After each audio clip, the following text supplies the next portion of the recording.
lucky for me, it is only, oh my god, did you hear my teeth just then?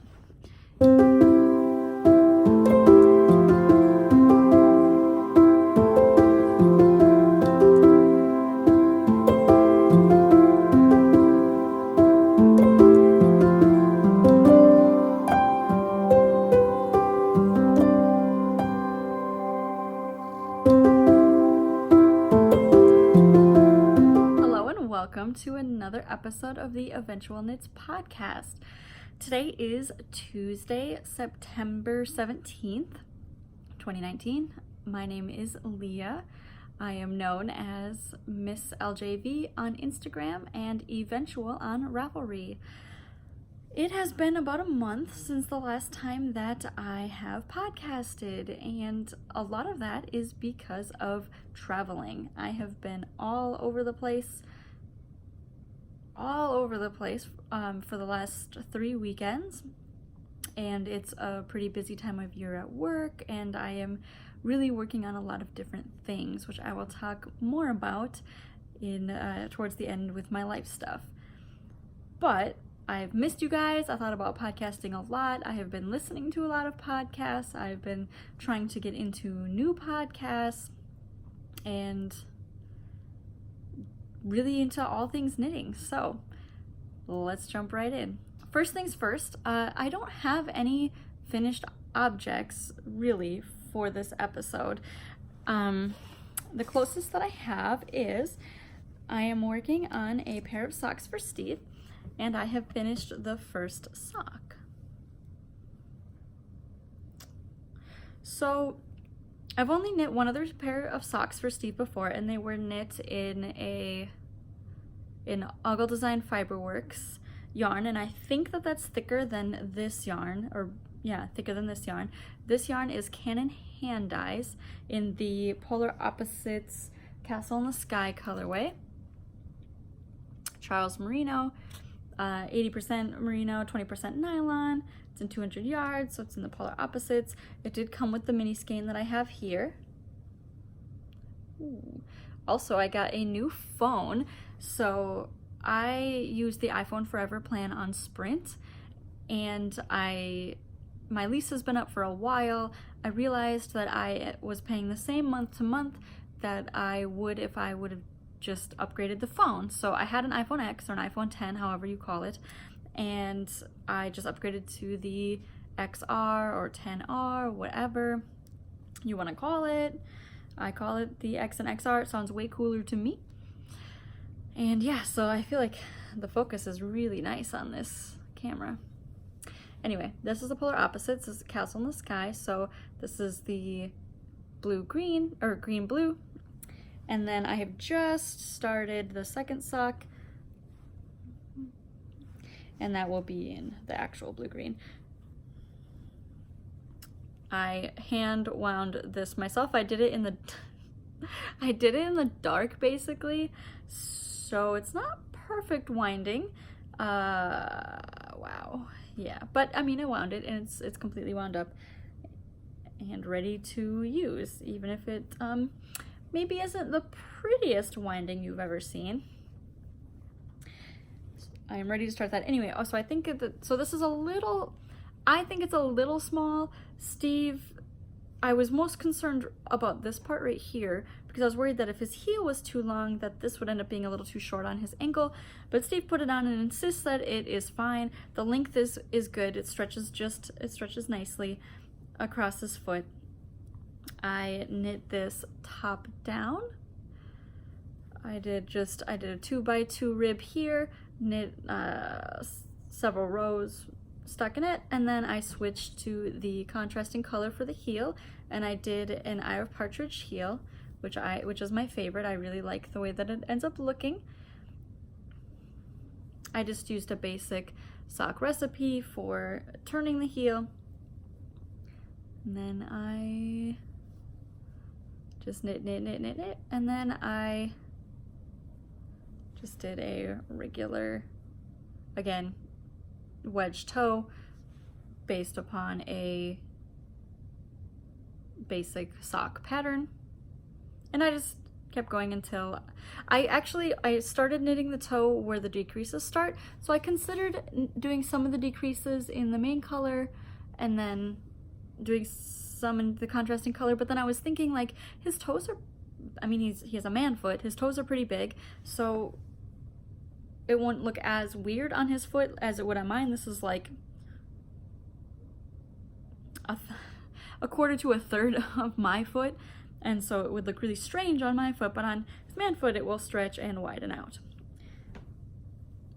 So this is not from a pattern really, it's just sort of a basic shorty sock pattern that I kind of have in my head. And I'm excited, I'm looking forward to doing the opposite colors for the other sock. Steve really likes his socks to be mismatched, and I just thought I would help him out with that. And someone pointed out to me that I am matchy-matchy with my ZK 2019 bag. So I certainly am. This was not on purpose, but it works out really nicely. And now I know, now I can connect the project with this specific bag. So I thought that was pretty cool. Someone did point that out. So that really is the only thing that I have like actually kind of finished. I have worked some on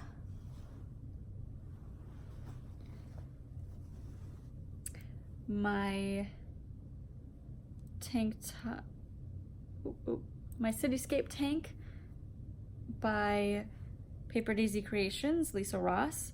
I honestly, it's been so long since I podcasted, I honestly don't know if I showed my progress on this last, like I legitimately don't know if I've made progress since last time, and I did not prepare enough, so I'm sorry if I'm showing you this again. But this is the progress that I have made. I feel like this is further than last time. It's kind of wrinkly because it's been mooshed into my bag for a while. But this is the Cityscape tank by Lisa Ross. I am knitting this on, I want to say size 4s. 4s or 6s. I guess it doesn't matter because my needles aren't the same as your needles. Suffice to say it's 6 or less. So this is what I've got so far. It is a twisted rib on the sides, and it is a stockinette in the center. It's knit in the round bottom up. It is really soft, very halo-y, and I've just started the decreases, and so that's where you can see that it is decreasing in. And that is also why I haven't really made progress on it, because I can't just go around and around and around anymore because I am decreasing. And I have needed a lot of projects lately that are, it's like I want to say that are less thought, but the next project I'm going to talk about that I'm working on requires a lot of thought sometimes in certain periods and has a lot of stitch markers. Anyway, I'm knitting this in Berroco Folio in the colorway Cherry.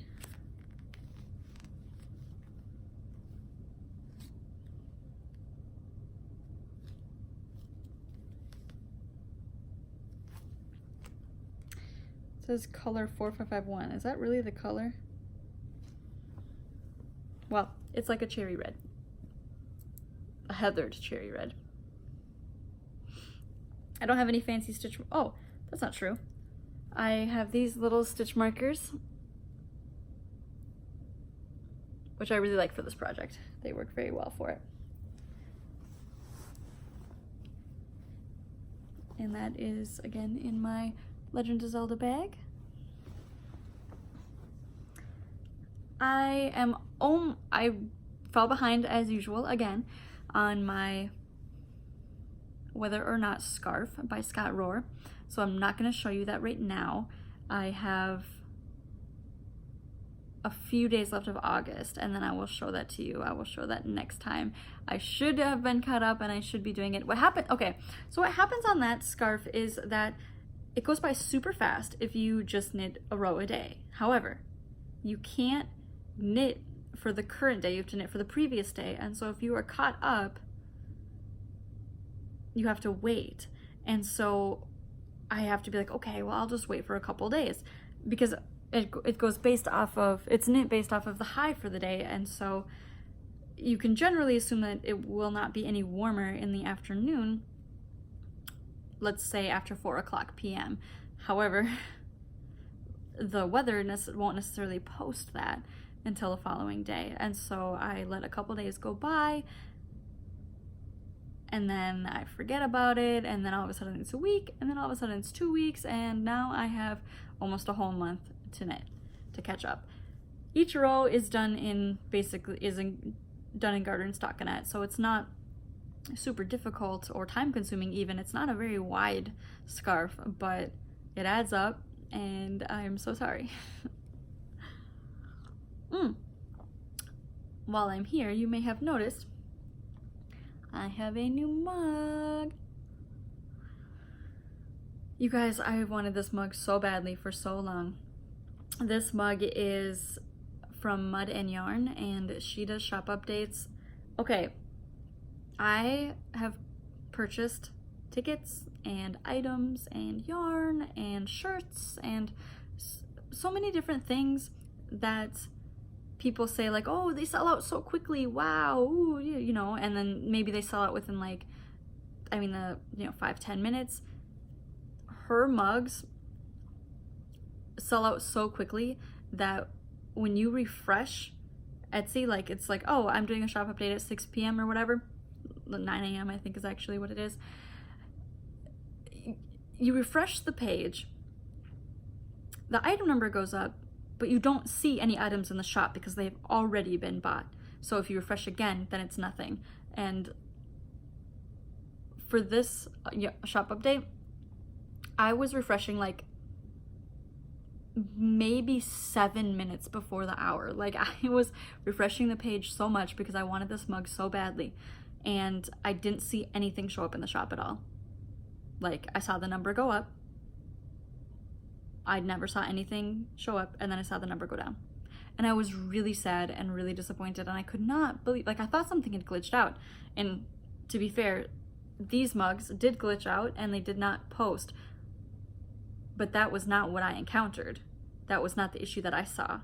I just got lucky in that these glitched out, and then she posted them the following day, and I assume less people showed up to her shop the following day. But again, I just got this mug. I'm certain that if I had used PayPal, which I usually do to pay for it, that I would not have gotten it. By the time that the whole PayPal process went through and I went back to Etsy, it would have been sold out.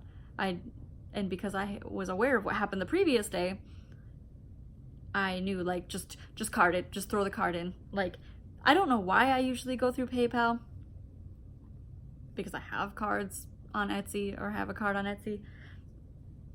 It's just like the route that I usually go when I purchase things. On PayPal, I have it pulled directly from my bank account. The card goes directly to my bank account. It's all the same thing. I don't know. But suffice to say, I did get this time. It is probably the most perfect mug that I've ever owned. It's a really good shape. It has really good detail. I like the way that she writes her font. I like that this is glazed here, but not here.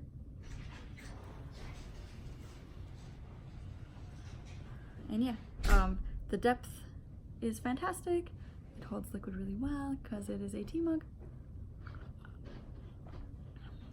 How did mowing go? As good as mowing can go. Appreciate you. Not as much as I appreciate you. My girl. Anyway, I was just talking about how perfect the maker mug is. Oh, isn't that just the best? And I like using it. Good size. The handle's a really good shape. I assume you can't fit your hand in here necessarily, but you're the kind of person who doesn't want to do that. You just want to hold it nicely. Good color. Yeah, good colors. A nice kind of cinnamon sugar and oatmeal type of color. That is true. A very earthy kind of look. Other mugs that she has on the site are like more intense. like, you know, like a fuck this shit, or like, I think it's like chins up, tits out, or something like that. And then she has other things on the site too, but they sell out lightning fast. So if you want to check out her stuff, you should go quickly. She does do shop updates, I think, monthly, so you're probably not completely SOL if you miss it, but you might have to be really patient. I am not patient. So yeah, I am drinking the Pukka tea. It says the chamomile, vanilla, and manuka honey. Oh, this is just the website. Chamomile, manuka, honey. I had a new thought. I'm trying to figure out how to form it. In my job at the university, I am on in a group that deals with accessibility, digital accessibility specifically, and I work closely with a person on the team that deals with media captioning on videos, and we are promoting, encouraging, explaining that about the requirement of providing captions on each video that you do. And I am guilty of not reviewing the captions that YouTube puts on videos. For my voice and the way that I talk, YouTube's captions are awful. And so I'm trying to enunciate more. I know that I run my words and sentences together. Honestly, I'm pretty sure most of my videos are one long run-on sentence. I honestly don't know where to put punctuation because I use the word and all the time. And or so. I'm trying to be better about that.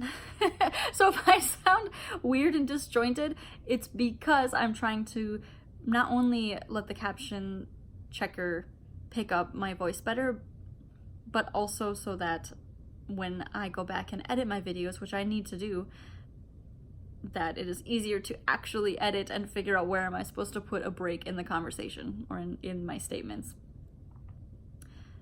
So captioning is up to, I think like general captioning programs are considered up to 90% accurate. However, they are often way more inaccurate than that because of different ways that people speak using their tone and different accents are interpreted incorrectly to varying degrees. And people who are trying to watch videos with automatic captions that have not been edited for accuracy get crazy imitations of what the caption program thinks that you are saying. And caption editing is actually pretty easy, it's just time consuming. So there's my plug on that. I encourage you, if you make any sort of content, to go back and deal with automatic captioning. The process has become a lot more streamlined. It is time consuming, it is necessary. Just like you put alt text on things, you should really go through and caption your videos. But anyway, I'm trying to do better in my speaking and then also do better in my captioning. There's a cat who's about to jump up here.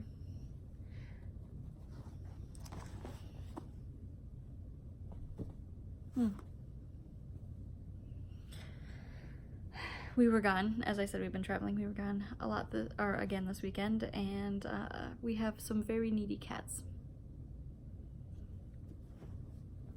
The last thing that I am working on is a test knit for Paper Daisy Creations and Lisa K. Ross. I have gotten a decent amount on it because I have been, as I said, I've been traveling, and Steve is super kind and he drives. So this is the Sunspotter shawl. Oh my goodness. By Lisa Ross.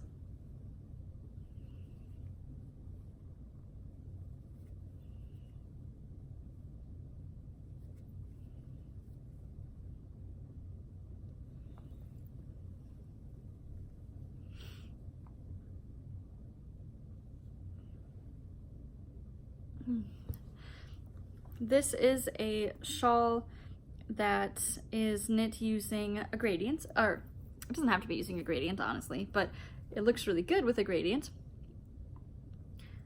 And so I'm on the last bit of section, so you see that I have used colors 1 and 2, and then now I have 4 more colors that I need to knit with. And here are the colors in the gradient. Sorry, there's a cat that needs a kiss. So I've woven some ends, but I have not woven in ends in a while. So here we go. So I purchased these first 5, the bright yellow, regular yellow, kind of orange pink, kind of coral here, or I think it was called, they called it like yellow to salmon or something. But yeah, I purchased these 5 as a set, but the pattern calls for 6, and I feel like most gradients come in 5s. So I did have to purchase a 6th color, and I know that it doesn't match exactly, but it is the best that I could do with using the same kind of yarn in a similar color within the parameters of the test knit. So I think I did pretty good.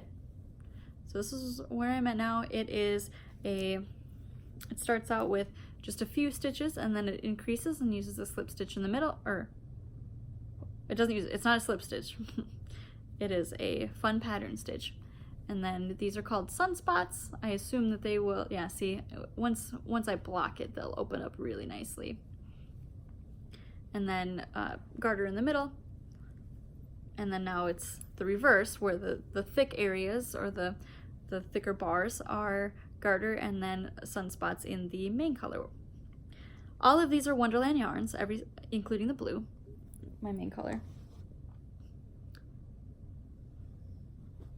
so that they all show up the same style on here, because Wonderland Yarns does have a particular quality about it. It's a very airy sort of yarn with a twist that I feel like is a little bit more pronounced than other yarns. I'm really enjoying this test knit. It is a little fiddly sometimes. There is short row shaping to make the sunspots, but it's not difficult, and she uses a really creative way of going about it. She does say, like, you can use German short rows or other short row techniques, and I think she provides a link. But again, it's still a test knit. I have been using her way because I am doing the test knit. I think I'm one of the slower people in her test knit, and I have not been perfect. And what I mean by that is, for example, like on this sunspot, I have a fun little row of garter, because I obviously did not purl, or maybe I purled when I should have been knitting. It is, because of the way the short rows are done, it is a really big challenge to correct those errors, like to drop down and correct those errors. I did try doing that once.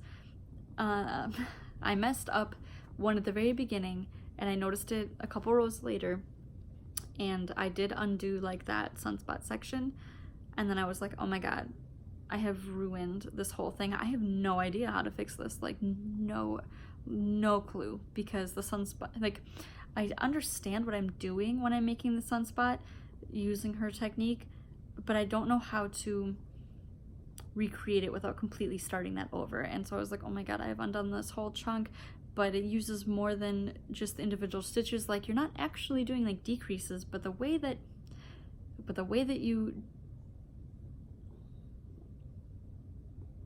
the method that you use makes it seem like you're doing a decrease, and uses more yarn than just going back and forth. And so picking up yarn that's in the middle is not as easy as you would expect. So, of course, like most mistakes, the mistake that I made was at night. And so I was very tired and had limited patience and limited brain capacity. And so I just put the whole mess down and I went to bed. And the next day when I came back to it, it went a lot better. It was challenging with the amount of yarn that I had, but I did figure it out, I think, and that was nice. But that one that I just showed you, by the time that I noticed it, there's no way I could drop down that many stitches. So it's not a huge deal. You don't notice it on the main project. It's just a little silly update or a mistake there. So that project is residing in my Nerdbird Makery bag that says "Follow Your Bliss" on it. I was so happy to get one of these bags. When they first came out, I actually wanted to purchase the canvas bag, and I'm actually kind of glad that they sold out before I was able to complete the purchase. Again, I think that I went through PayPal, and by the time I was done with PayPal, it told me that they were sold out. So I had to purchase the ones with the leather straps. It was slightly more expensive, but I'm really glad that this is the one that I actually ended up getting because I love this bag. I've brought it everywhere with me since purchasing it.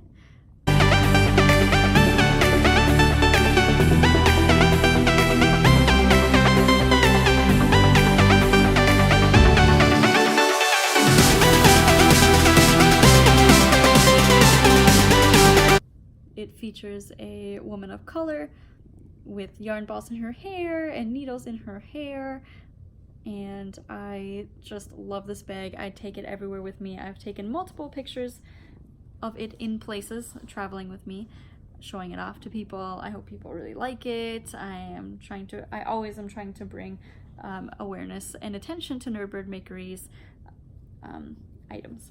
So love this bag, so happy. This also brings about like I feel bad sometimes, like I'm consuming things that aren't meant for me. Does that make sense? So if you watch back to maybe like my second or third episode, I purchased a mug from Gigi Made It, and I had asked her, like, do you think that I, as a white presenting person, should be consuming your products and, you know, wearing them and whatever, like, is this not my place? Like, am I, you know, putting my nose in where it doesn't belong?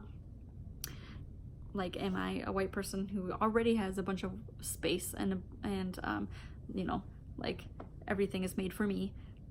Is consuming products made by people of color, for people of color, is that me intruding on their space and taking their things in addition to all the things that I already have? Like, am I being a Dudley Dursley right now from Harry Potter?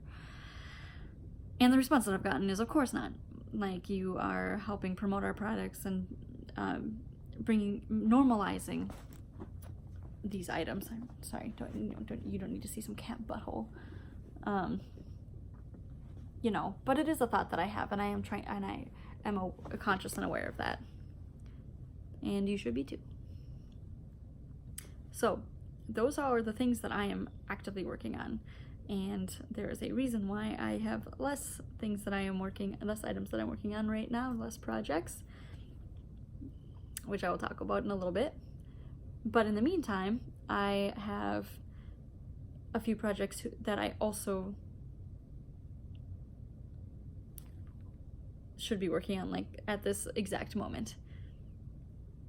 Do you see this ridiculousness? Like, I am so sorry. Like, this is my life, you guys. Like, these cats, man. So what I mean that when I say that I should be working on is, one, I have a test knit that I am doing for Kalinaw Knits, Julia, and it is called the Pink Peppercorn Shawl. Now, I signed up to be one of her test knitters. Actually, back up.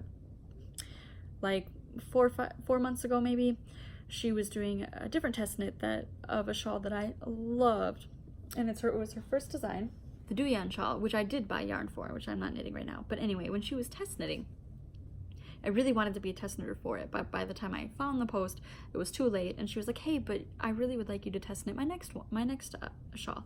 And so I was like, totally, woo, okay, woo, woo. And then it came time to test knit, and I am working on another test knit, and I was like, well, I'm absolutely still doing this test knit. And she partnered with Less Traveled Yarns, so I think their website is travelingyarns.com, and the partnering for that was like, you purchase a sweater quantities worth of yarn and you get a little bit of a discount, and it's dyed to order though. And so I ordered it at the end of August, whenever she released her pattern to the test knitters. And just today when I checked, like right before I started podcasting, the yarn finally has been put out for shipping. So that's more than 2 weeks. And so I feel like, well, once that gets here, I really got to do the test knit. Lucky for me, it is only, oh my God, did you hear my teeth just then? It is only, it's mostly a main color and then a little bit of a secondary color. So that will be good because there's not going to be a lot of fiddling like there is with this current test knit. But yeah, that is the Pink Peppercorn Shawl by Kalinaw Knits. I will show the yarn as soon as it arrives. The other thing that I am working on is the Mystery Knit Along by Tania Richter, also known as Aetherfang. And she does, she does really intricate designs of dragons, fantasy characters, birds. All of her designs are amazing. So I am doing the Epic Autumn Make-Along Origins. And we just got the first clue just dropped this weekend, and oh my God, it's a cowl or a scarf. I initially was going to do the cowl because the cowl is less yarn. The scarf takes 1,600 yards and the cowl takes 800. And I believe it's because the end result ends up being a double knit scarf. Once I saw the two clue ones, it was like no contest. I have to do the scarf. So I did end up purchasing yarn for it. I'm not going to show you the chart for the first one just because it is a mystery knit along and I don't want to spoil it. But the yarn that I'm getting for it, I got from KnitCircus because I was in Madison this weekend. So this is KnitCircus Yarns Trampoline, which is 100% superwash merino, 440 yards. So I'm going to end up with, about 80 yards too much yarn. This is Hawaiian Sunset. And this is pretty true to color. And then that's the contrast color for the chart. And then the main color is the BFL yarn, 100% superwash blue face Leicester. And this is Midnight Moon. It's a really deep, rich purple. This one looks like it is like a magenta to a kind of lighter magenta, almost red, then a lighter pink, then orange, then like a peach. And I bought 2 skeins of each. And Jala was working when I came this time, not Bug. And it was exciting. She did say that they have partnered with Tania before on a different pattern, so she didn't remember which pattern, but she was like, oh yes, definitely we've used KnitCircus yarns for her patterns. Make sure that you post and tag us so that we can see what you've been doing with our gradients. So I'm really excited to do that. And that is all that I'm working on right now, which is honestly, it's kind of a lot. And in the back of my mind, I'm thinking, Atelier B Knits is gonna release her mystery knit along coming soon. She every year she does a mystery knit along for Halloween for gloves. And last year, the gloves that I did were insane. I wore them all the time. They were so good. She had partnered with Sun Valley Fibers. I've been waiting all year for the newest knit along. So it's like, I'm like, gotta knit the thing so I can have more things. I'm not gonna show you too many things today, just a few. So the first thing I'm going to show you is a kit that I got that was a collaboration between Beautiful Sister and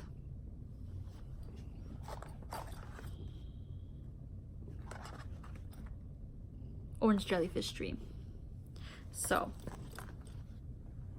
I ordered this a long time ago. It is a sweet project bag. It has one pocket in the center, and the colors are the blues and pinks and reds. And so the gimmick or the thing is that Beautiful Sister does these bags that you can fold in multiple ways. So you can also like tie it and fold them in on each other, or you can have it the way I had it, where it was folded down. They do have a video on their website that tells you how to do it, although when I went it wasn't up, and like it, or at least not on mobile, and it was just what I had access to at the time. And I was like, haha, I can't figure out how to make this work, and how am I so dumb, you know? But they were super responsive and they fixed it and they sent me the video. So the kit came with the bag, this yarn,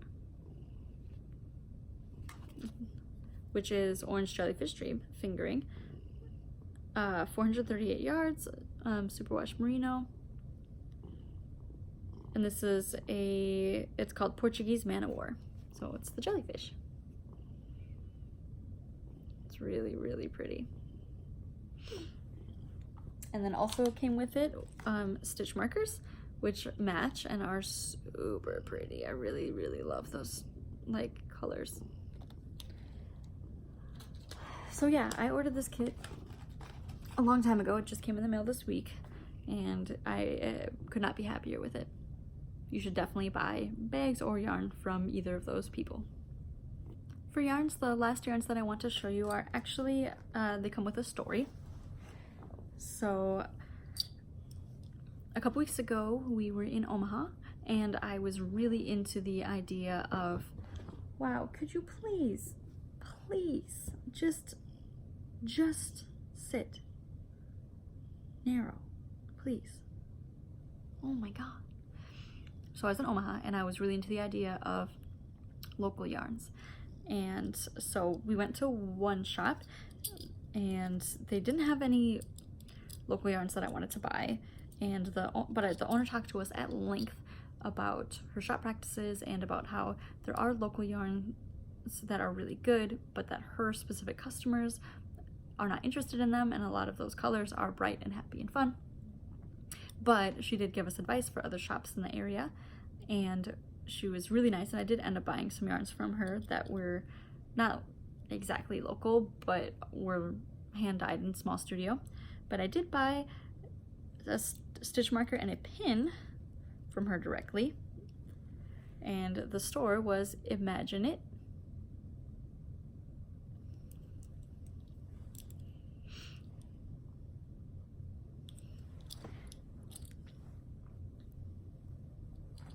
The other stitch markers that I bought from them were just little circles, but I have been using them like crazy.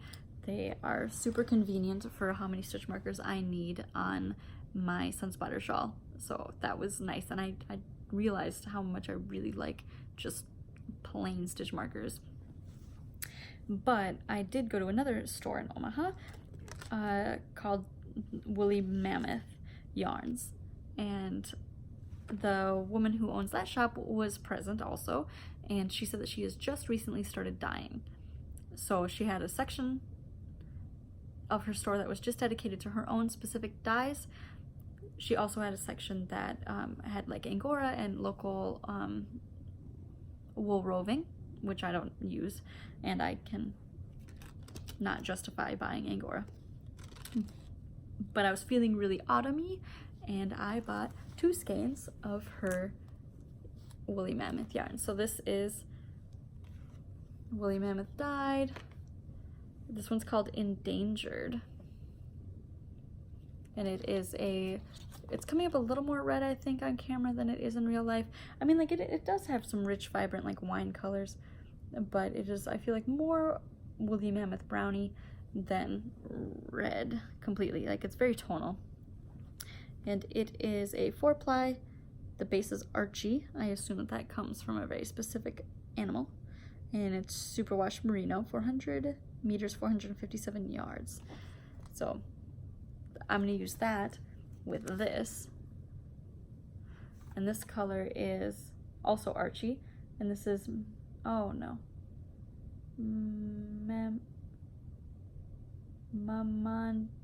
No, you're not. I don't know. I cannot read this. If you can read this, tell me what it is. Maybe it's a thing that I just don't know. And they both come with cute little stitch markers. So here's a little elephant. Let's see if the other one's an elephant too. Yep, they're both elephants. So my plan is to order at some point some more of that brown sugar yarn that I'm going to be using for Steve's. I can't remember what yarn that is. I will put it on the bottom here.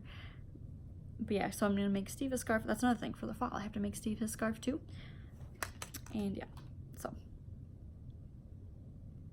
I'm just super into buying like hand-dyed, local. I was so happy to get the yarns from like the actual shop owner. It was great. The last of the acquisitions that I want to talk about are some stitch markers. So I have spoiled myself a little bit with buying from Simply Serving. Simply Serving does little polymer clay stitch markers, and I decided to buy 3 of them. One for sort of regular time, one for the Halloween fall season, and one for the Christmas season. I have since bought a couple more, but you'll see why later when they arrive. So I bought all of, you can choose whether you want a small lobster clasp, a big lobster clasp, or just a stitch marker ring. I feel like because of their size, even though they're small, a ring would just get in the way, and so I'd like to have them as a clasp for a beginning of the row. Or not beginning of the row, but like right side, wrong side. So the one I kind of bought for all purpose is, wow, is this little head wig. Oh my gosh, why can't I? There we go. This little head wig holding a letter. I thought that was really cute. For the fall/Halloween season, I bought this little boo.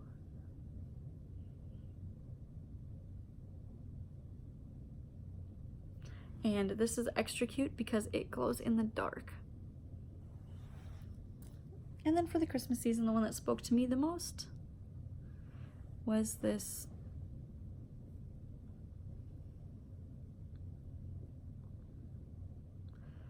little mug with hot chocolate marshmallows and a candy cane and a gingerbread house. That really spoke to me. So as I said, they're just on little lobster clasps and they go right on the knitting. That is it for everything that I'm currently working on.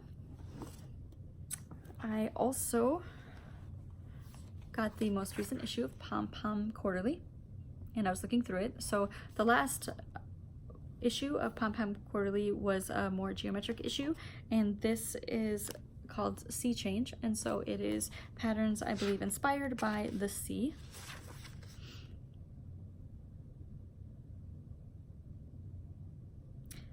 When you're home thinking of salty seas, oh, they have a salty pickles pattern. Yes, the knits you find in this autumn edition are all inspired by the sea and its surroundings. So in this one, the most likely knits that I will make are the Sea League by Katrine Schubert.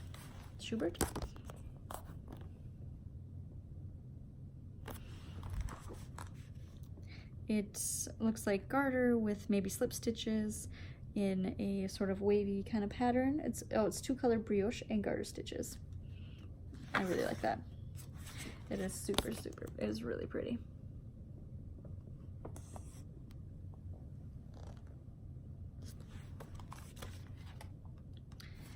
And this one is really good. The Trove by Emma Dutcher. It says X marks the spot on a treasure map, but now you can carry your trove with you forever. So here's Trove.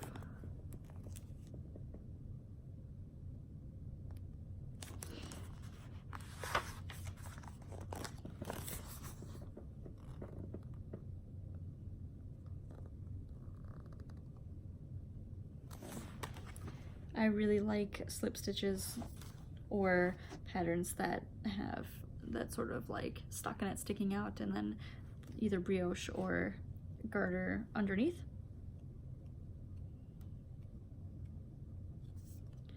I do really like they have knits knots. They do have the Kalinaw, which is cables, a cable scarf, but I really don't need any more scarves.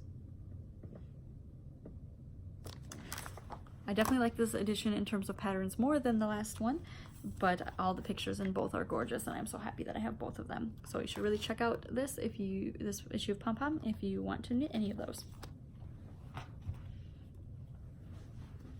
So as I said, I've been doing a lot of traveling.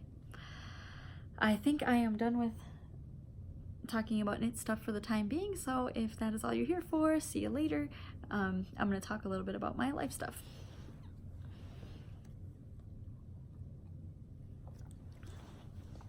So 3 weeks ago, Steve and I went up north to visit his family, and we spent the weekend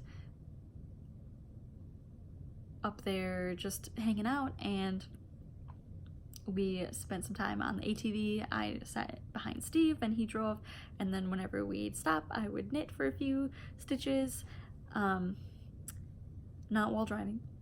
I'm actually really wary of tipping over. I spent a lot of that time like really enjoying being in nature, but I also sort of idly thought about like, what if we died, and or if we rolled over, what's the best way to not die? Slash, are we supposed to be wearing helmets? Why aren't we wearing helmets? When we were in the woods, it was great and fine, and even if the woods are a little all over the place, like there are some paths where it's like, oh, this ends in a drop-off, or oops, this turns into more of a walking path. Well, hopefully we don't get stuck. The scariest part was definitely being on the side of the road. I do not like acting like a vehicle. I just don't trust other drivers. So I'm not an afraid driver. In fact, I think most people would in life call me an aggressive driver. But on an ATV, you realize how vulnerable you are. The weather was gorgeous, and that was when I was working so much on my sock for Steve. The next weekend, Steve and I, as I said, went to Omaha / it was like Omaha, Council Bluffs. We were there ostensibly for a Blink-182 concert. We stayed in an Airbnb. The concert was amazing. I didn't realize that it was at a casino. It was at the Harrah's Casino. I didn't realize that it was an outdoor concert, and that made it so much better. It threatened rain the entire time. You could see lightning in the background, but it never did rain, and the temperature was perfect. And being outdoors meant that it wasn't crowded. Being in a casino normally means a lot of smoke from smoking, and being outside, that wasn't an issue. And you had plenty of space. I am an old 31-year-old, and I don't want to be mooshed up in the crowd. I would just like to enjoy sitting quietly on the ground. So Steve and I had a great time. It was the 20th anniversary of Blink-182's Enema of the State. And so they played the entire album, top to bottom, and then all of their hits. It was awesome. It was the first concert we've seen with Matt Skiba, the replacement for Tom DeLonge, who left Blink-182 several years ago. And it was totally fine. I really enjoyed it. Travis Barker, the drummer, and Mark Hoppus, one of the backup singer, were wonderful as always. It was a really, really good time. Once we got in, I had a lot of anxiety going into it and threw a little bit of a tantrum because the venue didn't issue any of the rules beforehand, and we weren't allowed to bring anything bigger than like a small coin purse in. So we waited in line the entire time. Then we got up to the front, and it was not just us, it was many, many people. They're like, oh, you can't have a purse, can't bring anything. And I was like, well, I'm not gonna just sit in here without anything. And so that is when I brought in my unwound skein of that Canon Handdyes yarn, and I just had it around my neck like a necklace. And then in the dark, while we were waiting for the concert, and when the concert began, I was hand winding it. And that actually went surprisingly well, even though it was dark. Like, I didn't really get any big snags or tangles, and I was smug that I got to bring my stuff in.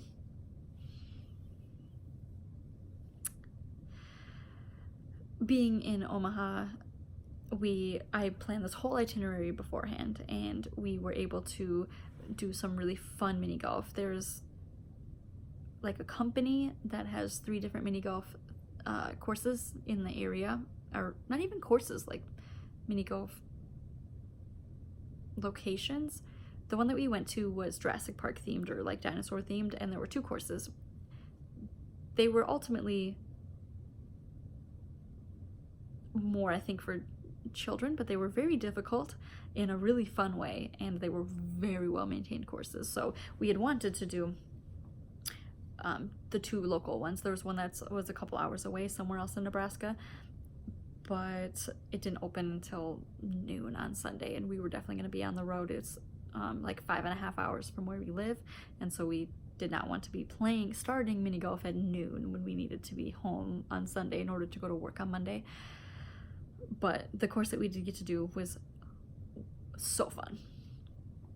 And then we were bummed about not getting to do mini golf on Sunday, so we found a course in Iowa on the way. It was like just outside of Des Moines, and it was definitely someone's pet project, and the par was brutal, but the course itself wasn't very difficult. It was just like a fun little side thing that we did. We also ate some really good food. So I'm a vegetarian, and I like to find delicious eats that accommodate either vegetarians, vegans, or a combination of vegetarian and non-vegetarian. I did have a reservation at Modern Love, which is I don't want to say famous, but like a very popular locale for vegan food, and it did not disappoint. It was very delicious. Steve got mac and cheese, like mac and cheese cashews, and I got, I think, the chicken fried steak, which was I think seitan. I think it was all very good. I got a soup to begin with, and the weather was sort of rainy, and it was just really good ambiance. We also did purchase a bonsai tree from a little old Japanese woman who had a van in like a random parking lot, and she had bonsai trees. They're juniper pines, I think, some sort of coniferous trees, and they were all ranging in age from like, I think, as young as like maybe 2 or 3 years all the way up through like 16 years, and we bought one that was somewhere in between, and it is a very cute bonsai boy, and we're so happy to have it. We don't really keep plants in the house because our cats do not tolerate plants. They do not like them. They are jealous of them. Within 5 minutes of getting that bonsai tree home, like we set it down and like we're unpacking and getting our stuff done. Less than 5 minutes of being in the house, and Grim had knocked it on the floor, and now it resides in the game room where they are not allowed. Please do not destroy bonsai boy cats. We also stopped at a couple game and pop culture stores, and that was pretty cool. We had some really good breakfast at a couple places. All in all, it was a really good trip.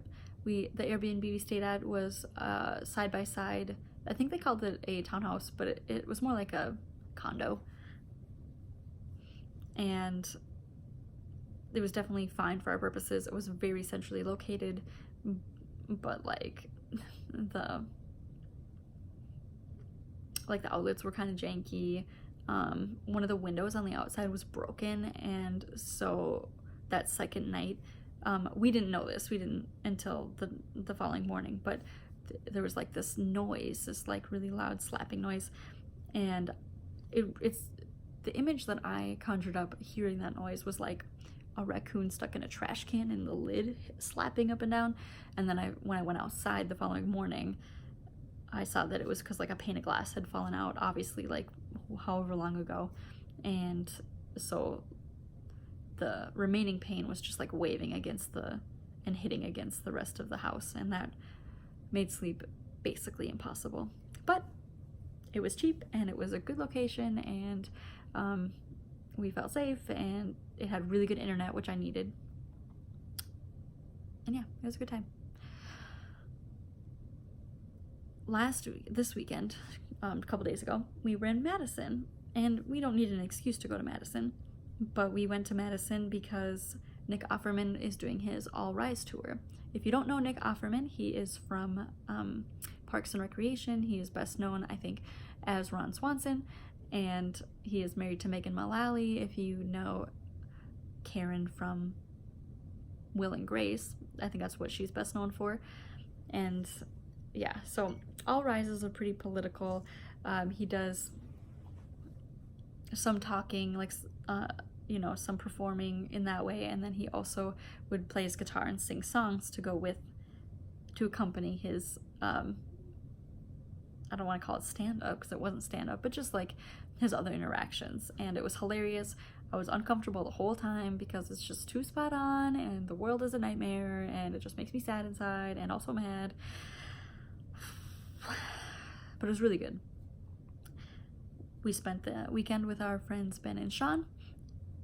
We did so many things in this weekend. We had some really good pizza at a local pizza joint that does all kinds of pizzas with local ingredients, and they partner with some really good charities and organizations.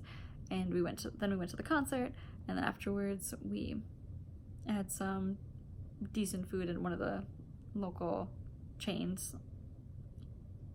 I always get them mixed up, Great Dane and Cafe Hollander. And then on Saturday we went to the Sow's Ear. That's where I did not find the yarn that I was looking for the mystery knit along for the scarf, but Sean did find a couple yarns to use as a warp for some weaving that she was going to be doing. Berroco, it has definitely taken a page out of Noro's book and has dyed some very similar colorways to them, and she picked up a couple skeins of that as well as skeins of Noro. I did confirm that Sow's Ear is getting in the Lisa Frank colorways by Onsala Fibers, Onsala Luxury Fibers. They're one of like 3 stores named, and it was so funny because I went up and I asked, and they were like, no, we don't really carry Onsala. I don't think so, but I'll go ask our yarn manager. And she went and asked, and she came back and she was like, oh my god, we are, and took down my name and my number. And I was like, please call me. I want some of those skeins, because Onsala is not just putting them, as far as I know, on their site.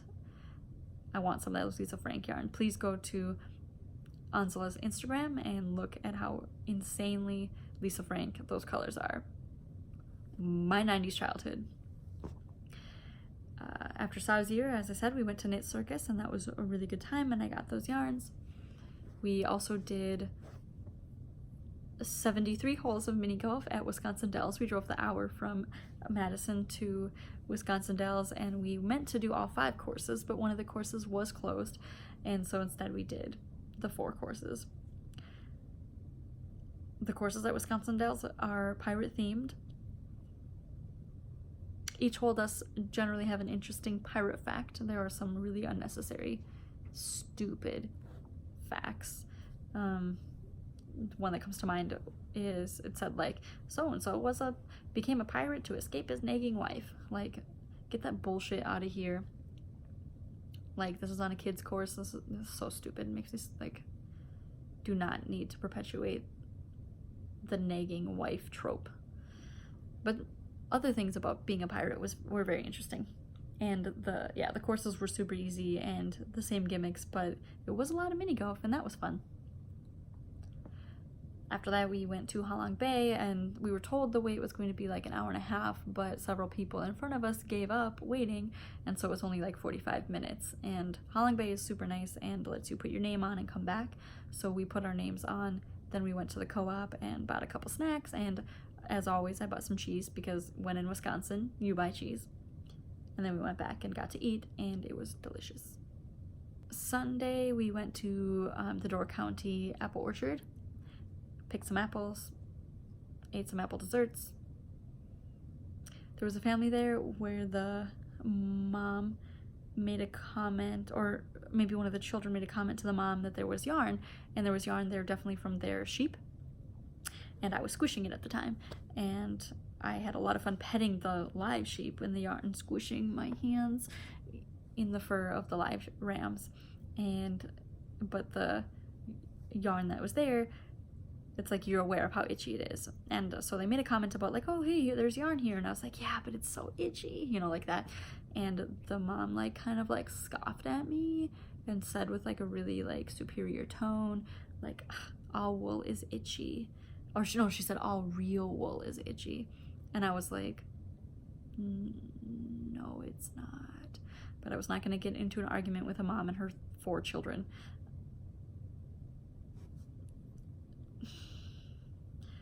To be like, I use wool all the time and not all wool is itchy, but okay. All right, sure. After that, what do we do? Hop Orchard. Oh, there was some ITG. Sean had gone to Portland and showed me pictures of all of the hiking and really beautiful landscapes that they saw. She had some really crazy good pictures. And she brought us home some really amazing coffee. I don't remember what it is, but she said that her like friend's partner is obsessed with coffee and good coffee, and so apparently it's really high quality and amazing coffee. You might even know of what the company is and can comment down below. So yeah, and then we drove back and it's been great. Work stuff. Work is going. I mean, the school year started and I am so happy that I am not a teacher, in that I honestly think that I couldn't wake up if I had to anymore that early. I barely was able to do it when I was a teacher. I really feel for my colleagues who have to wake up and have to be on, and yeah, really sending them lots of support.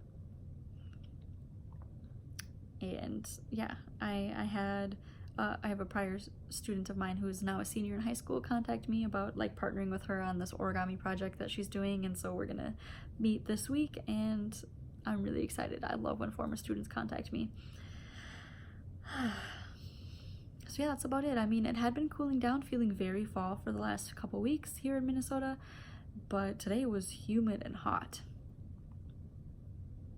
Yeah, like, I mean, this dress is what I wore today and it was still a lot. I think that's it for me. I mean, I'm about an hour now, over an hour probably at this point. Nero has calmed down, but he is in my lap. I hope that, that noise just reminded me really quick.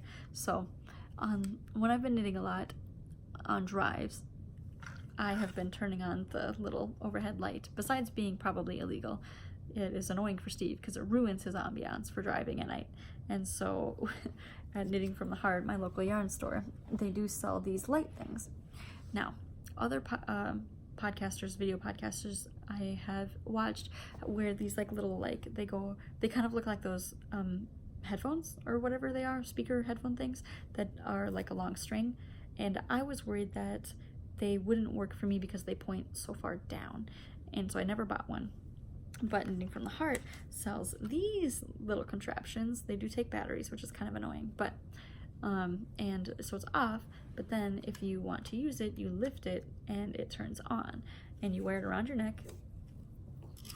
It's very dignified, and it shines onto your knitting, and it's a little heavy on my little neck, but it is a nice bright light. It goes super directly on the knitting, and you can adjust the strap. I made it pretty short so that it's high up in my chest and goes out instead of down, because I tend to hold my knitting a little higher.